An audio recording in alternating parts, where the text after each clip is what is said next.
So friends, we are engaged with discussion today on Jonathan Swift's famous book Gullivers Travels, and in the first part, as all of us know, there is a character who goes forth on a journey, and he lands at a place where everybody is smaller than him, and that's how the story continues. So we have our speaker, Dr. Payal Nagpal, to tell us about Gulliver's Travels as a book that both teaches, that tells us, and that also at the same time entertains us. So Dr. Payal Nagpal, please. Yeah. So we've already discussed book 1 and also briefly book 2. So book 2 is the journey to Brobdingnag, and here in terms of there's a complete reversal that takes place, and if we were talking about the gigantic ego of the Englishman, that's totally kind of is seen in is totally reduced to a miniature in book 2, and we have how Gulliver is picked up by the farmer, taken care of by his daughter Glumda Klitsch, and he's also kind of presented as a spectacle on market days and eventually kind of sold to the queen. What's very interesting here is how Glumda Klitsch actually carries a little book in her pocket, and the references, it's actually a conduct book that she carries, and it's compared to Sanson's Atlas. And again, Nicholas Sanson was a French cartographer, and so the awareness, I think, in Swift of the changes in geography, the changes in the map itself, I think shows how conscious he was, really speaking, about the way in which people from England were kind of traveling to other places, and this of course had huge colonial implications, something that he spells out very sharply in book 4. So again, I would like to draw attention here in book 2 to his use of the body. So for instance, his here he's of course a very he's very small in size, and he says the occasion was this, that the kingdom was pestered with flies, and he says that the odious insects were quite big because he's very small, and he would sometimes, he says, they would alight upon my victuals and leave their loathsome excrement or spawn behind, which to me, he says, was very visible, though not to the natives of that country. And there's another moment, where he describes about the face itself, the complexion, how, when he's small, so when he looks at the complexion of other people, he can see the holes on the face. So here, he says, sometimes they would fix upon my nose or forehead and so on, and how he says, I had much ado to defend myself against these detestable animals and could not forbear staring at them. So he, of course, he says, my remedy was to cut them in pieces with my knife. And he of course carries them back to almost as a kind of souvenir, in a sense, to show the people of his own country. And so here too he is satirizing this idea of kind of picking up something of with, it's almost like a mock battle that is there between him and the insects that he meets over there, almost reminiscent in a sense of the English invasion into the colonies, and where the people who are the natives are kind of treated in a certain manner. So this of course is later followed by the whole monkey episode where he is kind of carried off. So Brobdingnag, in a sense, reverses this kind of build up and the favor, in a sense, that Gulliver has done to the people over there in the island of Lilliput is totally reversed here, in the sense that there is a kind of mock battle that undercuts the whole idea of English expansion. And he's also, I think, you refer to the Picaro, but I think apart from the Picaro, I think the traveller, the English traveller, is also, in a sense, is being made use of and is also being undercut in this particular novel. What would you kind of say to I think it's a total reversal, as you say, of the previous book, and the person sees himself in a different light. And I also got the attention of the dirt, the filth, the scatology, yes, the kind of absurdity that is there in it, and in a way the character who visits this place also sees himself in a different light. So that way, the person who was so big initially has become so small. And it seems that from your description, I draw this conclusion temporarily here, that the world is in a way becoming oppressive for him. He doesn't know how to tackle it, and the world is asserting itself, and that world is not exactly friendly for the adventurer, for the traveler who came from somewhere, who carried his traditions and principles from there, and everything seems to come to naught. So the kind of rejection that you were talking about earlier, that rejection is, I think, stepping in here in a very bold form. Yes, and also I think it's complex and it's layered, because on the one hand it is the traveler who's finding everything around him is not congenial to him, but at the same time, the moment we contextualize the traveler, then the traveler is also somebody who belongs to England, comes from a specific social group, and is also part of this entire process of trade, of making money, and this is a group that's aspiring and is soon going to have political ambitions too.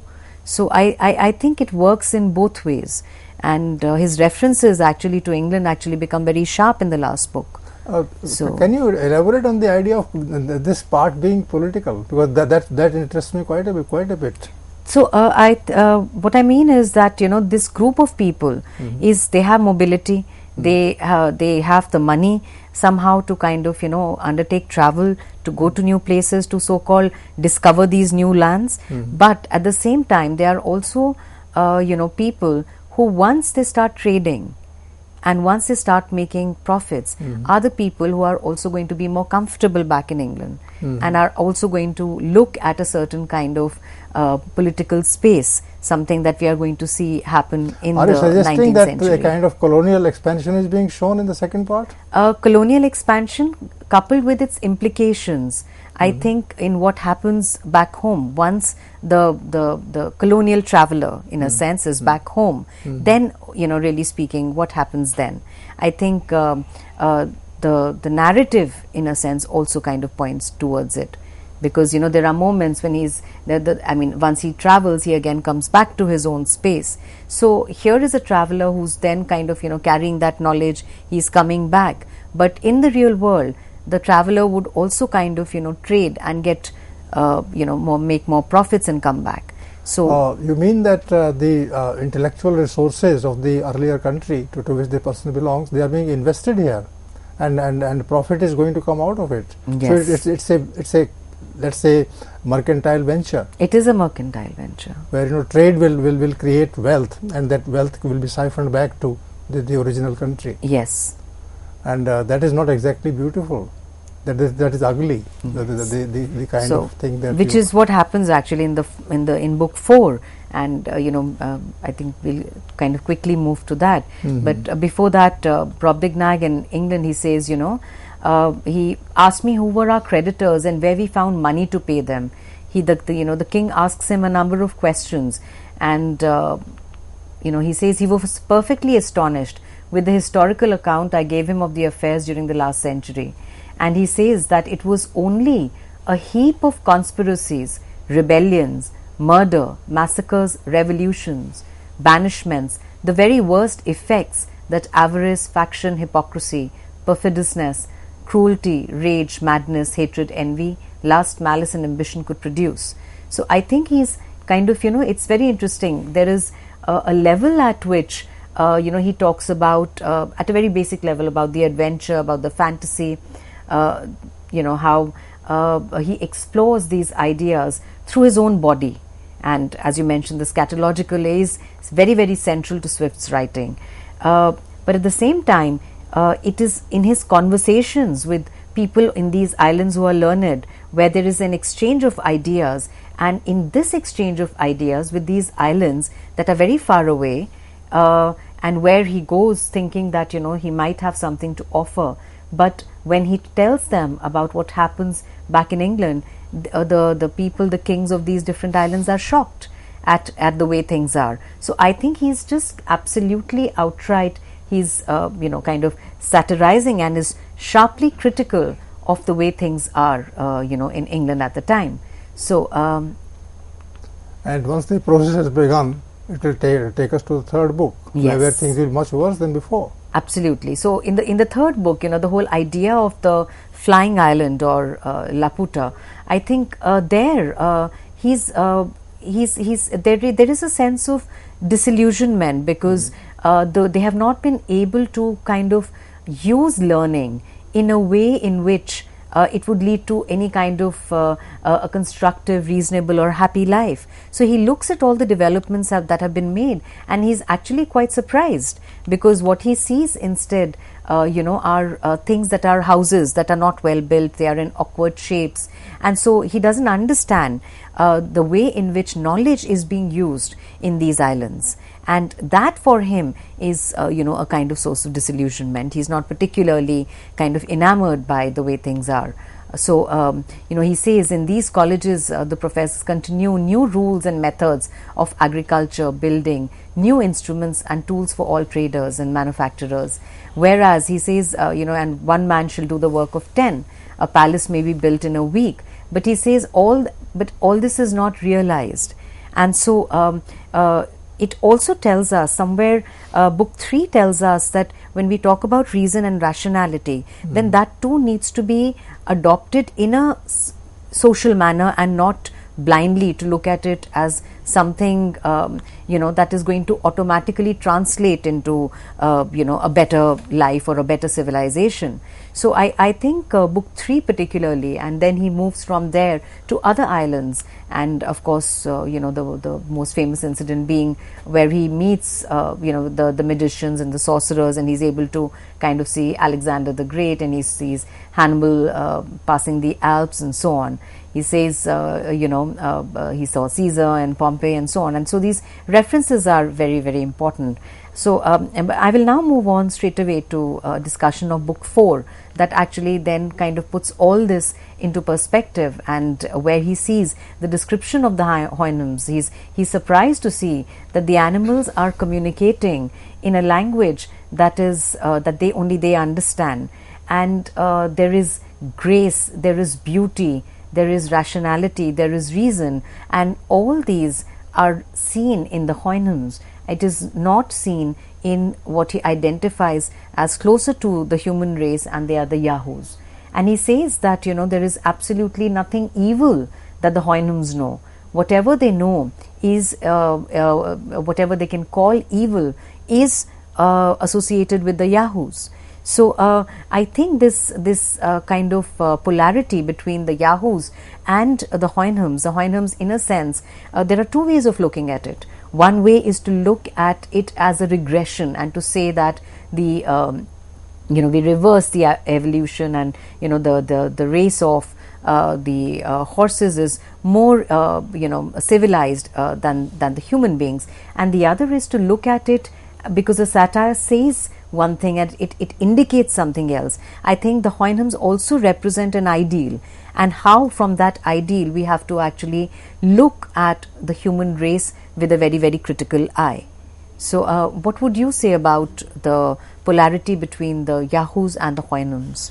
Well, you already set the pattern for the book. In the third book, as you say, there is a changed attitude towards knowledge. Knowledge, which is supposed to be the final goal of humanity, has now become an item of use, an item of controlling resources and oppressing people. And then the logical conclusion to that would be that the last one, Houyhnhnms, those people would actually move in a different direction. So from the human to the non-human, and you call it an ideal. It would also be a regression, as you say, and this is a point that critics have been always discussing, and most of the critics seem to agree that this person has lost faith in humanity, and that he is thinking of going in some other direction.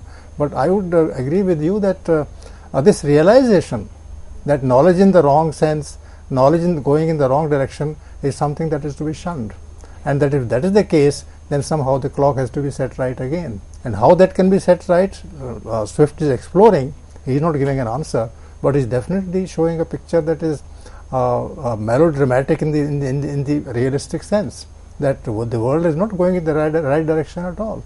So human beings have to be replaced.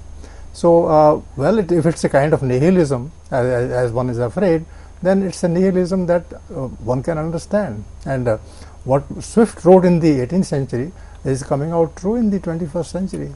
The kind of lack of faith in reasoning, in enlightenment, in humanist values is spreading all across. And we seem to be anticipated by this author in the 18th century itself. What is your take on this? No, I agree, because if we actually look at book 3, he's also quite disillusioned there, because for instance, there is a section where he talks about a race of the immortals, and the rest of the people are not bothered about them, and they are beyond a certain age, they are declared as dead. Nobody is concerned about them, which shows a complete lack of compassion in the human race. And the fact that science, technology, all these things have been used for, they are being using these things now more in terms of consuming these things, more in terms of looking at them as commodities that are that can be consumed, or knowledge that can produce something that can kind of be consumed in a certain manner. So it's reason and rationality in a sense gone awry, and I think book 4 tries to set that right by telling us how it is to be associated with compassion and with a proper sense of reason and rationality. And of course it totally resonates with the times that there is a lack and there is a pressing need for this kind of a rational way of thinking. So I would completely agree. And book 4 again, he in book 4 there is a continual presentation of the Yahoos as and as a realization also with his own presence there with the Houyhnhnms is a realization about how he is closer, though of course at each point it is mentioned how he's very different from the Yahoos, and that's how he's with the Houyhnhnms, and how of course he readily accepts the Houyhnhnms as what he calls them, their master, and that of course can be seen as very, very problematic, that it should not be a replication of another hierarchical relationship.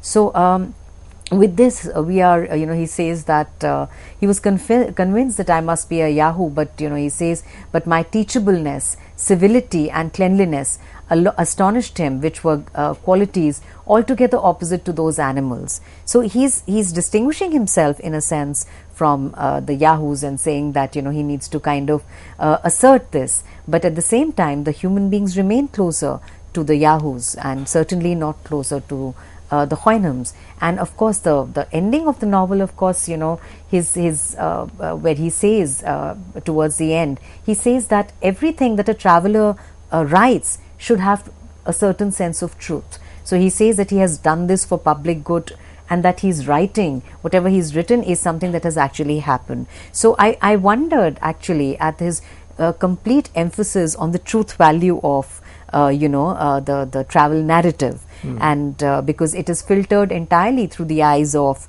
the writer. So what would you kind of have to say about I this? become curious about his references too, as in your discussion you brought them out, references to the ancient world when people were moved by idealism, and there were those great people, those figures which gave us civilization, which also showed us the path, and we came to the modern period, modern in the 18th century sense.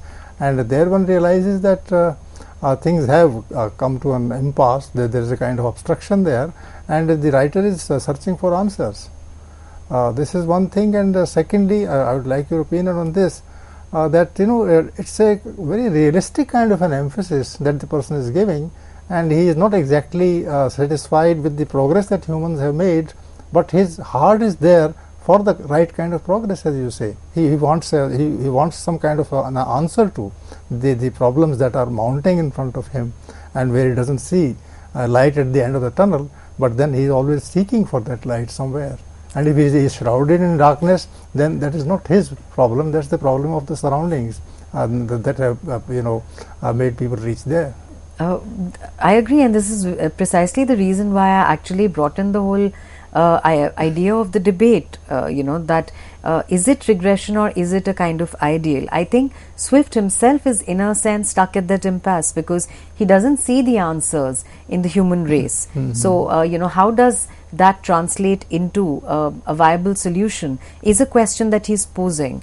And he says that if reason and rationality are to be looked at, it has to be looked at elsewhere.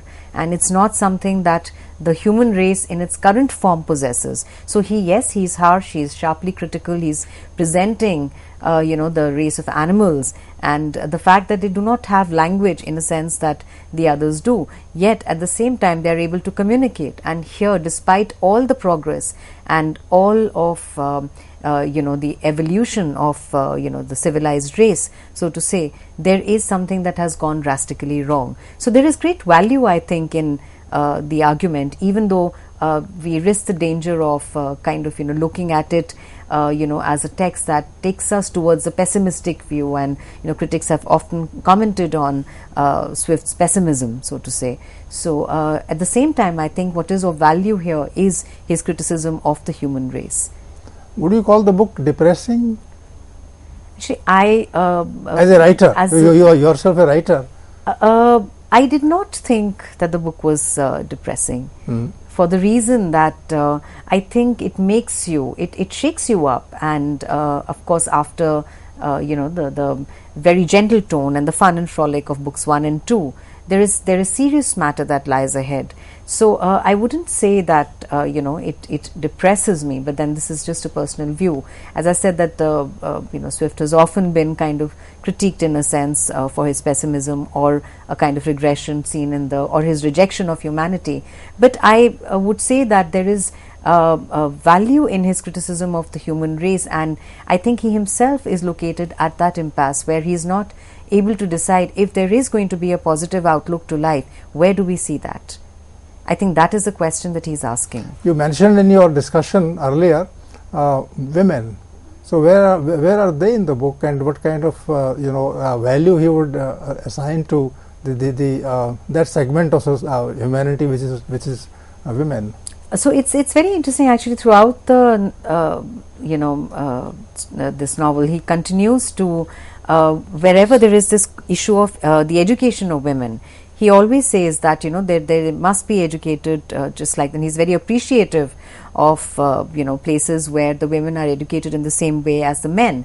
Yet at the same time, one wonders at times about his presentation of the women, and towards the end, when he's right at the end, when he's back after his travel to the country of the Houyhnhnms, and he's sitting across the table with his wife. So on the one hand, he says that I allowed my wife to sit at the other end of the table, and yet in her he sees more of a Yahoo. He says, having spent that time with the Houyhnhnms, he says that he now sees, but that entire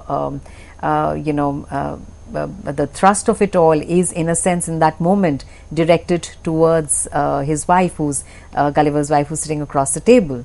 So I think that is something that's a very, very contentious thing. Right. And there are other instances in the narrative that are hugely contentious. So, but yes, at the same time, he does kind of appreciate the whole idea of education that is being imparted equally.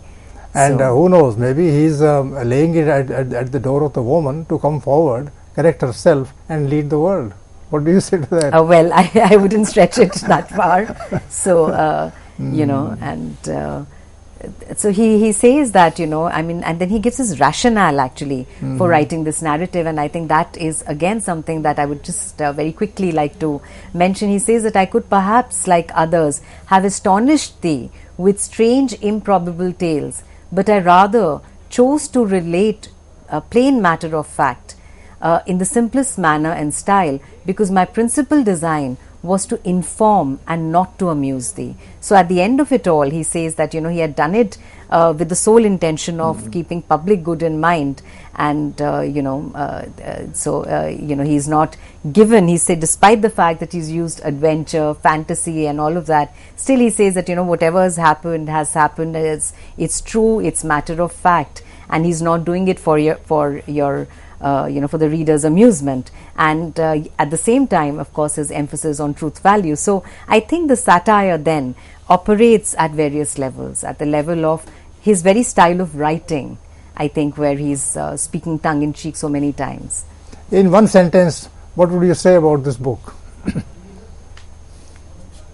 Well, I think a very apt criticism of the human race, a prose narrative that allows us to look into the real world with a critical eye.